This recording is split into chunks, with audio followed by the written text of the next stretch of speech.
இந்த உலக வாழ்வில் பெரும் மனிதர்களுடைய பயமே சக மனிதன் தன்னை குறித்து என்ன கருதுகிறான், என்ன நினைப்பான், அவனை நான் எப்படி திருப்திப்படுத்த முடியும், அவன் என்னை ஏற்றுக்கொள்வானா இல்லையா என்பதை குறித்துதான்.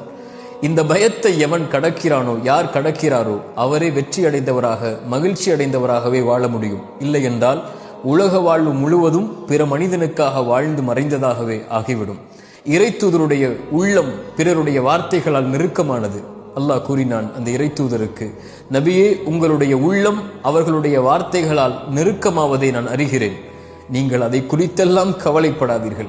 அதற்கெல்லாம் நீங்கள் பதிலளிக்கவும் தேவையில்லை. என்னை புகழ்ந்து விடுங்கள், என்னை சிரம்தாழ்த்தி வணங்கி விடுங்கள் என்று இறைத்தூதருக்கு இறைவன் அறிவுரை கூறினான்.